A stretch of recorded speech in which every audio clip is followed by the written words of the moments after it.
Hello and welcome everybody to Sunday Live with Sylvia. It is I, Sylvia Hartman, the creator of Modern Energy and the president of the Guild of Energists, coming to you live from beautiful Eastbourne by the sea. Sunday Live happens every Sunday on 10 o'clock in the morning in the UK. And here we talk about all things modern energy. And there's much to talk about because once you start understanding that energy is quite real and it's not some kind of delusion, life changes for the better in all ways, in so many different ways. It's really hard to describe, but yeah, we're just here to talk about modern energy and have a good time and possibly learn one or two new things along the way. And I am going to say a very special good morning to dear Alex Kent. Hello. I am honored by your presence. And dear Marianne from Germany. Hello. I am so pleased that you're here. I love your blessings at the end, and I'm always looking forward to those. Yeah, so today's topic is if you fill your mind to overflowing with wonderful things, there can be no room left for doubt. But before we get into that, and that is really, I could write a book about that easily. 2 or 3 or 4 or 5. Before we get into that, a little fun thing that happened this morning, and I thought I'd share that with you. I've written a few books, and I've started to collect some of the books that I've written. So, sort of they're behind me on my bookshelves. And this morning I came across one that made me remember something, and that's The Dragon Lords, which is a novel that my aspect wrote live online in front of a live audience, so they could see everything I was writing, everything I was typing. That's quite fun. In 2012 was this published, and this book has, this whole long story about it, how that came to be. Google had a new product that they wanted to try out, so Google Docs Live. And Alex Kent came up with the idea of me writing this novel online. And for me, that was really interesting because I was really walking my talk, because I work with my dear energy mind, and it tells me it sends me the sensations, the experiences, and I just have to sort of translate that and write it down as it happens. And so there's no editing, there's no post-it notes with characters' names on them, there's no maps being drawn, nothing like that. The entire story is told directly by the dear energy mind, which can keep track of all these things. And to do that live in front of people watching from all over the world, one letter at a time, one backspace at a time, was sort of for me the ultimate test of or proof, if you will, proof of the theory that you can trust your dear energy mind. And it does know what it's doing, and it does keep the story together better than consciously you possibly ever could. And of course, as you're writing it, it's of course so much more exciting as well, because you're just dying to find out what happens next, because you just don't know. It's a wonderful thing. Yeah, and the Dragon Lord story ended up with something that is sort of my claim to fame, if you will, in the world outside, in the heart. And that's that the Dragon Lord ended up in a history of the books in 100 books. And this was published by the British Library. And in that history of 100 books that defined the history of books, look what we've got. The Dragon Lords. The 100 books that defined the books of the world, and my Dragon Lords is in it. And so that is my claim to fame. And I saw that this morning, And it just gave me a little thrill. Call it a star event or something.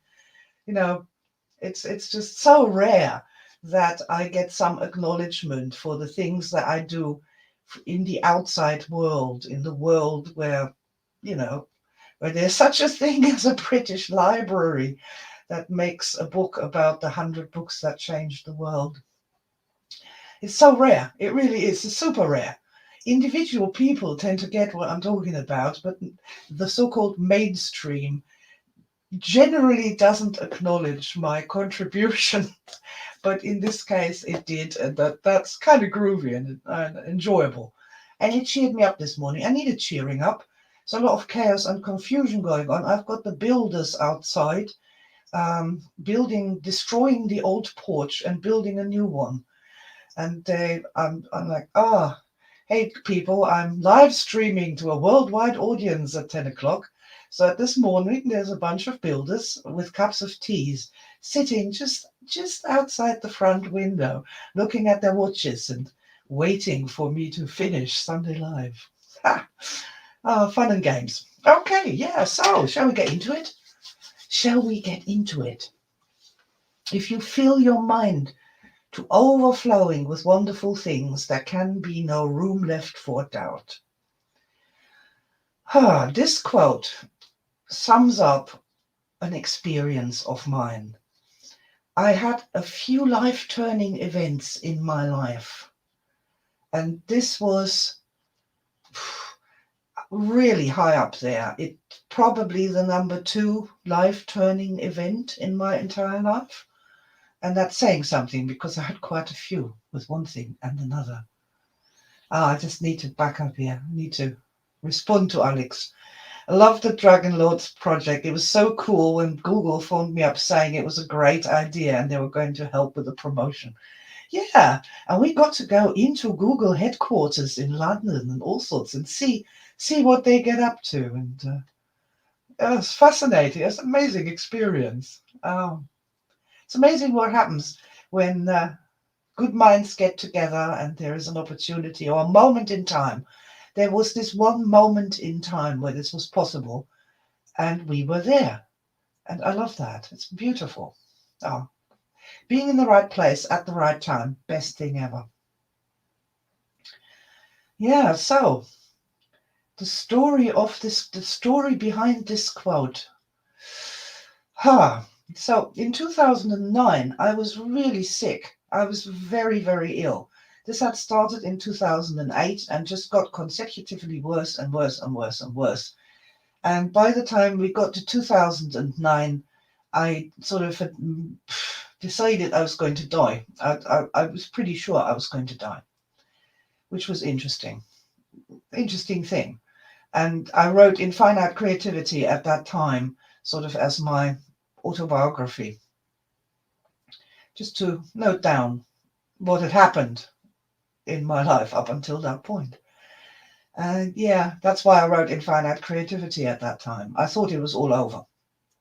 And there was this one particular night in December of 2009 when my aspect was just feeling her life ebbing away.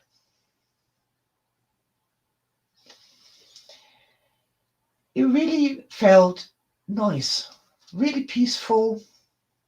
Okay, let's do this. And just drifting away there. And I heard the voice. Now, the voice is one of those things that doesn't happen very often. But my God, when it does, you just feel it in every part of your body. It's just everywhere. And the voice said to me, in a commanding form, as the voice tends to do, find something to love. And when the voice speaks, you have to obey. Find something to love. So I started to think of my children. And then from there, other things that I love, truly love. As I was doing this, I could feel this giant water wheel that had come to a halt start to slowly reverse and spin forward like that. And the more I thought about things I loved, I could sense this forward movement into life itself, back into life. And there's a little moment there of regret. But as this continued forward, it became very clear to me that something important had happened, and I was now in some kind of bonus life. I'd been given a bonus life. If the voice hadn't spoken and had not directly instructed me to find something to love, I'd be dead. I would have been. I would have died that night. Simple as that. It's an amazing thing to say, but I know this is to be true, and this is my lived experience. So ever since then, I felt I was in a bonus life. That one life had been completed, and now this bonus life had begun, which had possibly different rules and regulations to what had come before. I wrote that up at the time. The articles, I'm sure, are still on the dear interweb, because it was such an extraordinary experience to find something to love, and how that so noticeably had spun up my energy system and in this forward moving direction.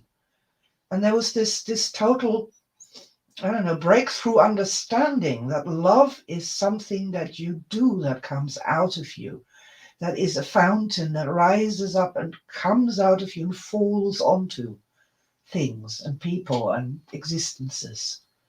That love is an outward going energy that strengthens you and empowers you and keeps you alive, keeps you, literally in my case, has the power to keep you alive for longer than you otherwise would have. So we're 11 years on from that now, end of 2009. I just learned so many things at that point. And that's this filling your mind to overflowing with wonderful things.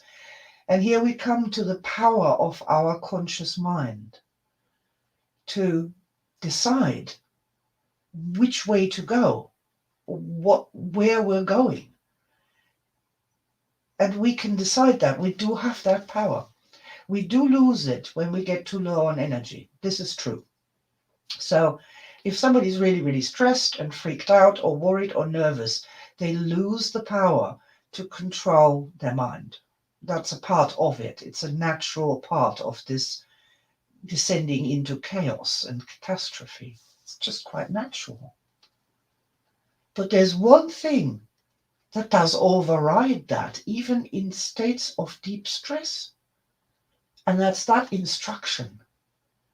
Find something to love. Find something to love.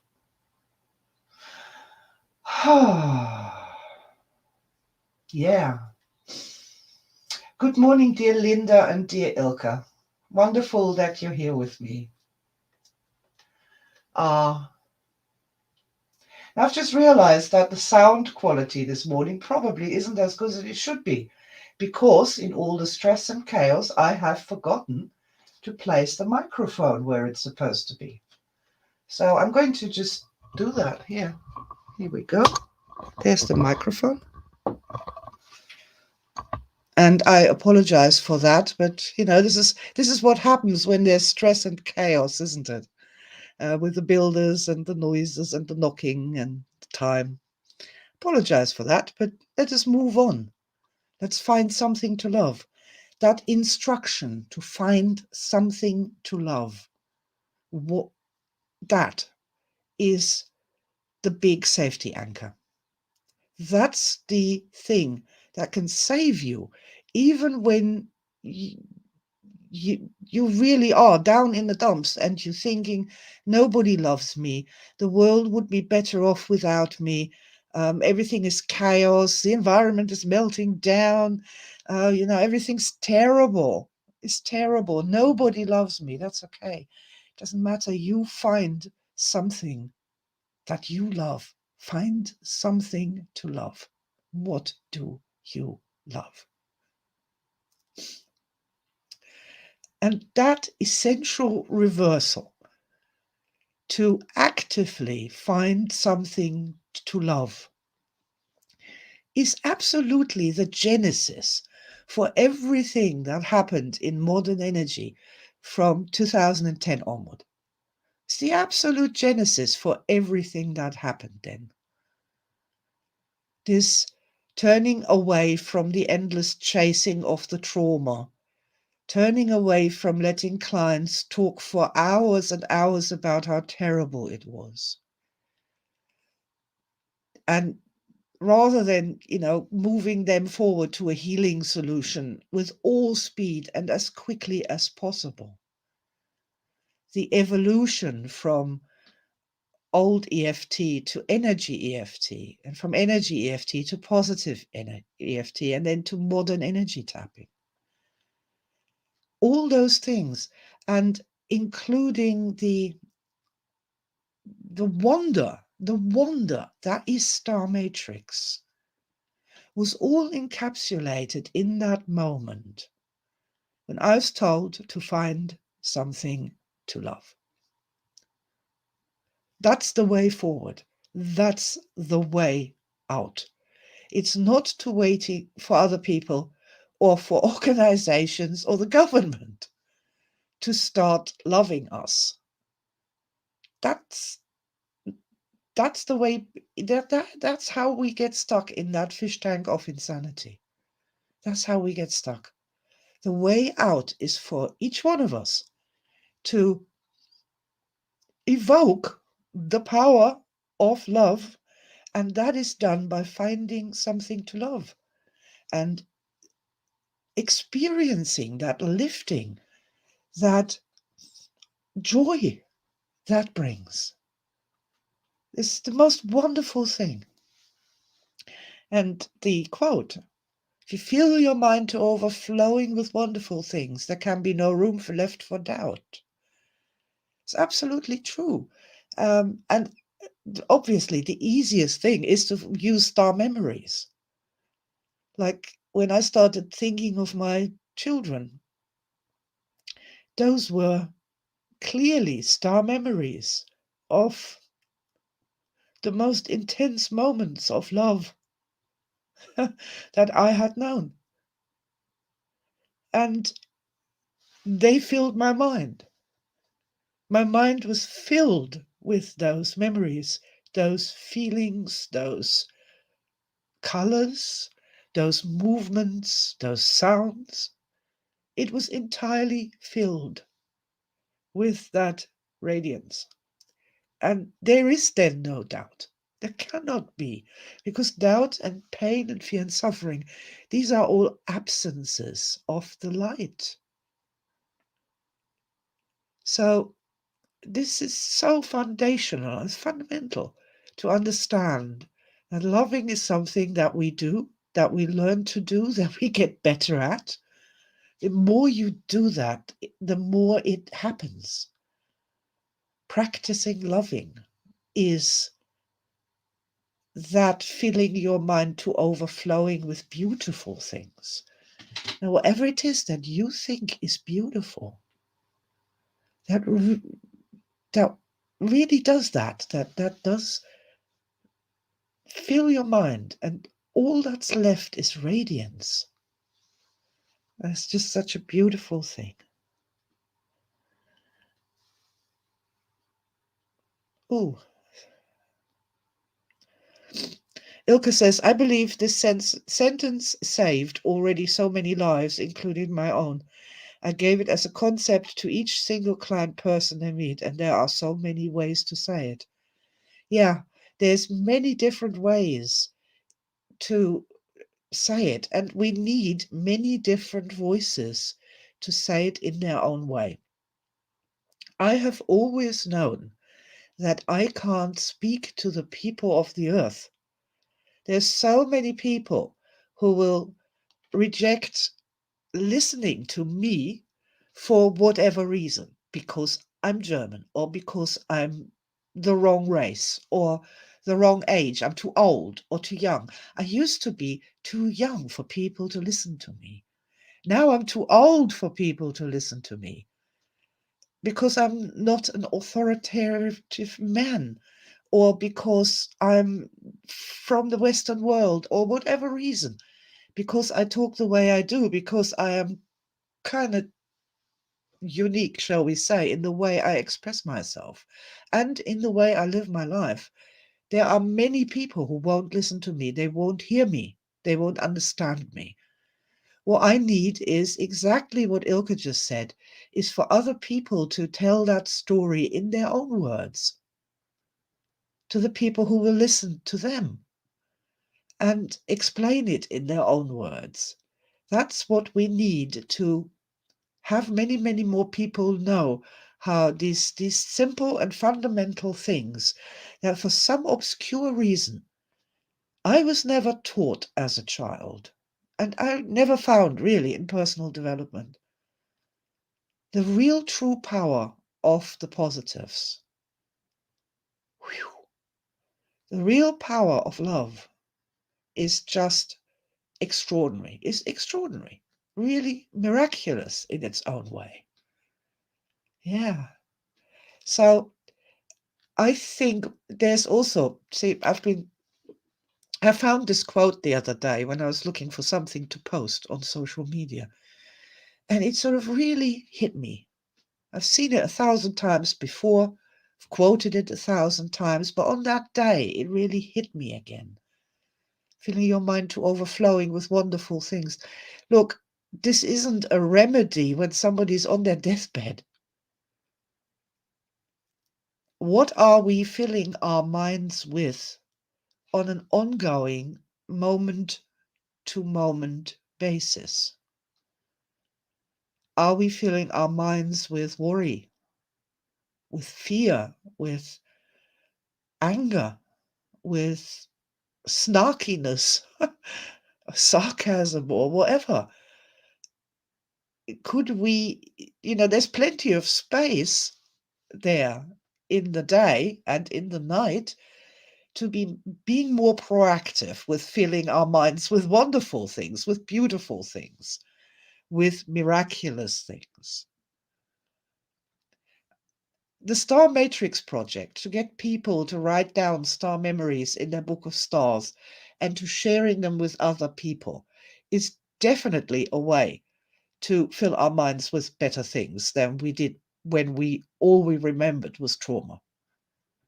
That's definitely a wonderful step in the right direction, and it's a really big step that makes a huge amount of difference.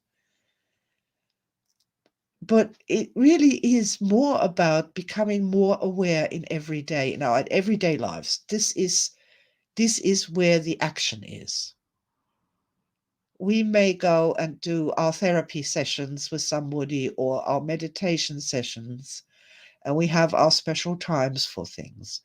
But we need to integrate things like filling the mind with beautiful things much more consciously, much more profoundly, and much more often.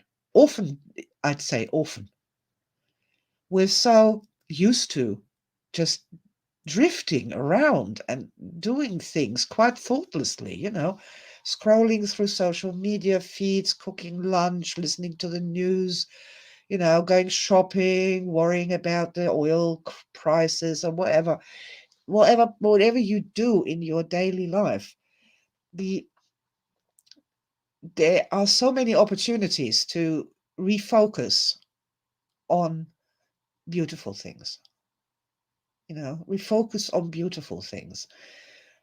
My dear Energy Mind just sent me as an example, if you are sitting in a queue waiting to get your petrol at a petrol station, and there's an hour and a half wait for American listeners, gas stations we're talking about here, filling your car with gas, and you have got this 2-hour wait and you're sitting there. That's the time to be actively filling your mind with wonderful things. So there can be no room left for doubt. That, to actually really work at it there. to not drift off into anger and pressure and stress and all the things you need to do, which you can't do because you're stuck in the queue and all these other people are idiots and and so on and so on and so on. And not just putting on some nice music or some motivational speech on the radio, although that would be better than not doing anything at all. But to actually sit there and look around and find things to love. Perhaps there's a tree somewhere, or I don't know, perhaps you have a thing hanging from your mirror in your car, and that has a reason, and this is a portal to something you love. Just, I'm sure you know what I'm talking about. I'm just going to encourage us all to spend less time with a mind full of destructiveness and more time with a mind filled with wonderful things. Now, I am sure this gives direction. It does.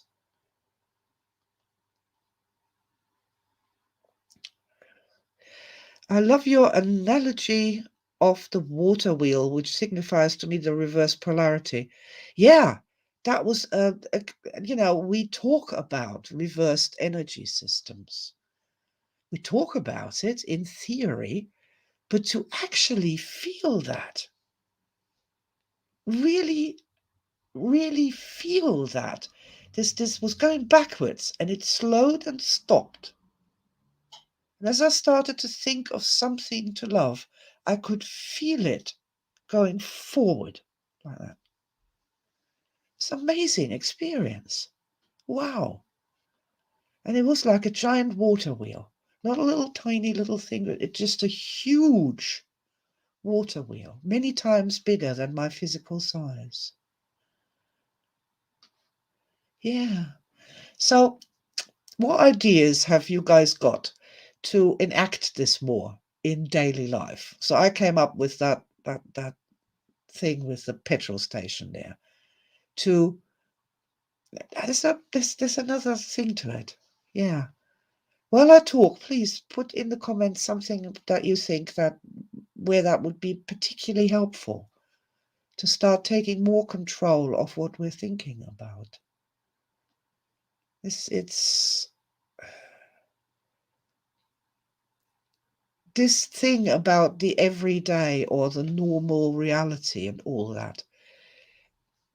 That's what we need to expand and structurally get out of. So that we can do our things in the heart, that's fine. We do our work, we do our things. But to retain that line to the greater reality, where there is this massive thing called love, which is so damn enormous that we don't even have any concept of it as yet. That's the sort of thing I'm thinking about. That's why to me, that quote is super important. It would be because it was such an extraordinary event. In the past, we used to call something like that an unknowable event. Just mind-blowing. You wouldn't even know to say, was it good? Was it bad? It just blew my mind. Really blew my mind. It was insane. And I want to also make the point this wasn't some kind of miracle healing. Not at all. There was further treatments involved, there was an operation involved, and there was a long time of recovery involved after that moment that happened. But it eventually got me back on my feet, and I've been reasonably healthy since then. So, we're not talking about some sort of midnight miracle cure here. But basically, possibly even the will to life came back with that. The will to continue and give it another go and move into this bonus life where the rules might be different than the times that had come before. Yeah. Also, I want to see what Ilka says. I learned to create a sanctuary as the first thing in the morning. Just takes 2 minutes. So helpful because I can go back connecting there during the day. Okay. Yeah, one of the nice things with a sanctuary, of course, is that we don't have just have one. A lot of people don't know what Project Sanctuary is, think that you just have one, but we literally have infinite habitats. And the Dear Energy Mind can send you anything from a seascape to a desert to a high mountain terrain to a rainforest to an alien abstract light filled city. Whatever it knows, you need to be there, or that energy cocktail would be perfect for you. So, supermind, we call it these days. But we're still creating sanctuaries or letting the Dear Energy Mind create a sanctuary. Ah, what's the perfect place in time and space today? That's such a beautiful exercise, you know. What is the weather? What's the time of year? Mm. Energy work is absolutely fascinating, and we know so little about it. I really like your suggestion to just do a morning habitat. A lot of people use the habitats for getting a good night's sleep or getting healing sleep. So when they go to bed at night, they ask their Dear Energy Mind to take them to the perfect place in time and space where they can go to sleep in safety, security, and where their energy bodies can really revive as they go into the night. And that's a beautiful thing. It is a super beautiful thing. Look up Project Sanctuary sleep habitats if you want to find out more about that. But to actually do a morning habitat. So, what's the habitat for us today? And what will the energy mind say? What do you need? What do you need? It's beautiful. Thank you. Yes. God, I love Sanctuary. Where would we be without it? Oh my God, nowhere. Nowhere at all. And look, here's while we're saying this. So when I thought I was dying, or when my aspect thought she was dying, what did she write a book about? About Sanctuary, of course. What else would you want to write a book about when you thought you were about to die? Not tapping, not theory, not science. Sanctuary. Ooh. Okay, guys. So today we are going to be a little bit fast because we have, as we say, my builders sitting on the drive, sipping their cups of tea and eating their biscuits and waiting for this lady who owns this little house to finish her live stream on YouTube, which is kind of beautiful. Yeah. So I tell you what, we'll just do a find a something to love exercise. Let's just do it to finish off today because this is such a beautiful thing. All right. If you like, join me in the heart position. It's easy. Just point to say, this is me. And put one hand over the top, the other one on top of that. And take a deep breath in and out. Almost anything we do in modern energy starts in the heart position because we're letting the mind, the body, and the energy body know that we want everybody to work on this at the same time, be in the same place for a change. Everybody be in the same place at the same time, which is kind of nice. Okay, so I'm going to say, Dear Energy Mind, please remind me of something I love. Oh, huh. And so what my Dear Energy Mind reminded me of was a foal in a meadow, spring meadow, little daisies, among the grass. Oh, just brown, long spindly legs, little tail, beautiful head, lovely ears. It's just having fun. That is definitely something I love. To watch an animal in nature and to connect with the purity of the animal energy. Because animals, they don't really have that much room for doubt. They live much more in the now, so their energy is much more direct, active, clear, powerful. Powerful. I guess I'd like to be as powerful as that. Strong. And even though I'm old, there's no reason for my energy system to not be strong and powerful, because it is endlessly replenished when we are loving something. It's a feedback loop. We love it, it expands, and we get more energy coming in. We love it more and expands even more. It becomes even more lovable. It's a beautiful thing.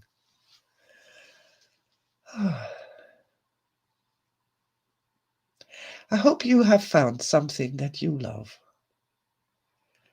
And by all means, use those hand movements of giving the love out. And then let it come back in from giving it out, and notice how it even becomes bigger and sparklier. And the energy becomes wider and brighter as you do that. And you can allow yourself to love it more and more. More and more. Don't be afraid, the worst that can happen to you is you're going to have some sort of threshold shift and a star experience. And that's really not a bad thing to be happening on a Sunday morning. Oh, man. Yeah. Being able to stand more love coming to you, through you, flowing from you.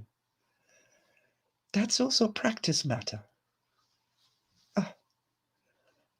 The more you do it, the better you get at it. And there's a weird side effect to that. The more you can love, the more interesting other people will find you. It's a weird, interesting side effect there. It's as though, on some level, they knew or they understood. Even if consciously they had all these objections. It's funny.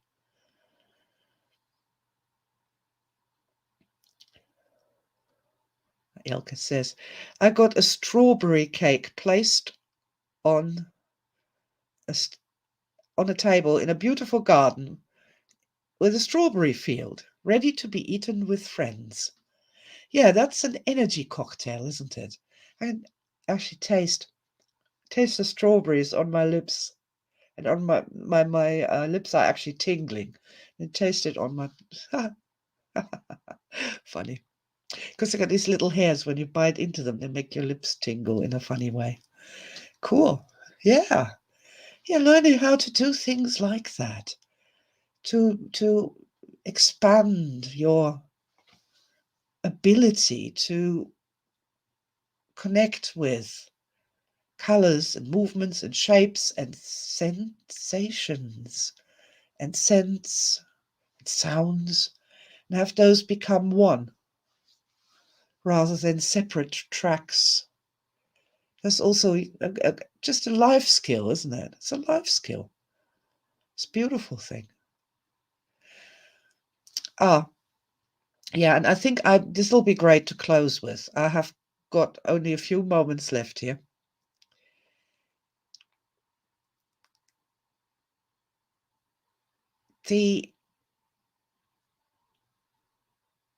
When we think about horrible things, there's a natural tendency to want to cut off some of the six senses. Let's say we're thinking of a horrible riot and there's gunshots and people screaming So we want to be turning down the sound. We don't want to hear that. We say literally, oh, I don't want to hear that. This is a natural response. So we got the scent of blood and gun residue and petrol, and that smells horrible. So we say, oh, we don't want to smell that. And then we see the people shooting and being shot and, limbs exploding. And we don't want to see that. We don't want to see the blood splatter, the bright red color against, the people's clothes and the blue sky above. Turn down the color, turn down the color. No, no, no, I don't want to see that. Certainly we're feeling horrible, so we don't want to feel that. We don't want to sense that. Turn off the sixth sense, turn off the sixth sense. And what we're left with is this reality reduced, black and white, fuzzy little thing of this riot when we're thinking about this riot. Because we've turned down every single one of our senses to receive as little information as possible. And that happens naturally when we think about horrible things.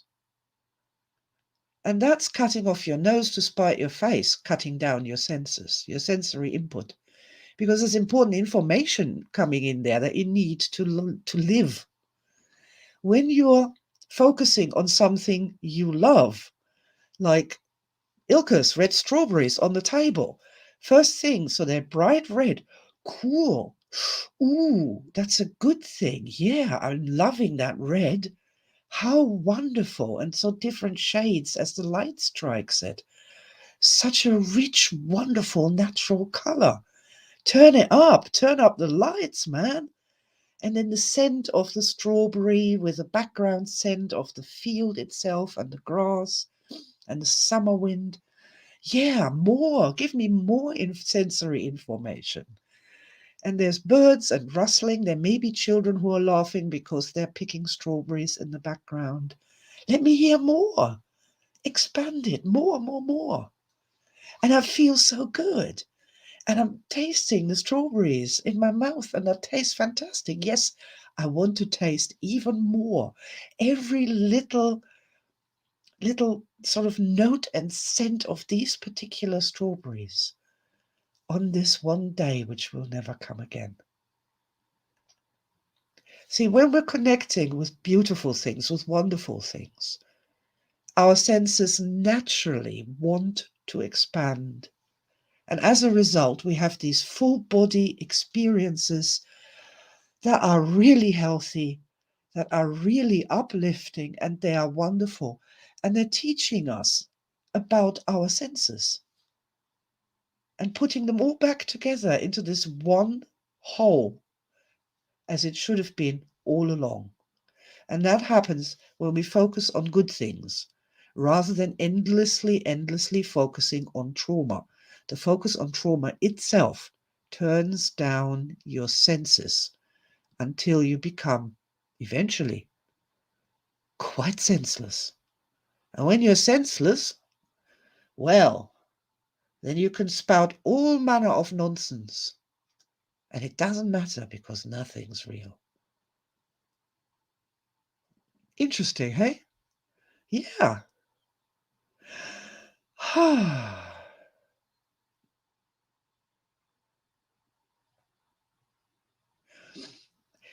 I will quickly go to this. Linda says, you're right about the many distractions, although I feel your imaginative mind has more to offer than mine, whose creativity and memories can be blocked. Linda, I promise you, if you do this, focusing on good sensations, good strawberries, good memories of people you love, or moments where you had a good time or good time with nature, and you really allow yourself to go into this awaken one sense at a time, this beautiful expansion that we're talking about, I guarantee you that the flow between your mind and your energy mind will become much better, much more quickly. And the other thing, you know, we can still turn it all down and shrink it down if we have to. But this must not be the way we walk through life. It cannot be the way we walk through life with all our senses cut off and reduced to this tiny little black and white image where nothing matters and nothing is real. That's no good at all. That's not how we find solutions for ourselves or humanity. So, yeah, if you fill your mind to overflowing with beautiful things, not only is there no room left for doubt, but it will uplift you. It will inspire you. It will instantly lift your emotions into a better state. And it's a much more realistic way to go through life with all six senses wide open and receiving what's really going on around us. All right, my darlings. Thank you so much for your time. Please like and share if you know somebody who would benefit from hearing this too. I know I'm the secret sauce for many a person, but I'd like to be a slightly less secret sauce, and I do believe that these basic ideas have something to offer for people in the modern world who are struggling. And boy, oh boy, are they struggling without a little bit more understanding how their spirit, how their energy body actually works and functions in daily life. Okay, guys, thank you so, so much. Ilka says, much love and a wonderful week full of beautiful things, thoughts, and energy. Thank you very much. That's a lovely blessing. And I want Marianne's blessing too. Have a wonderful start into a week filled with beauty, light, and love. All of us. Thank you very much. Lots of love to you. And I hope you enjoyed this. If you did, same time, same place, God willing, see you again for Sunday Live with Sylvia. Lots of love and bye for now. Gonna find something to love.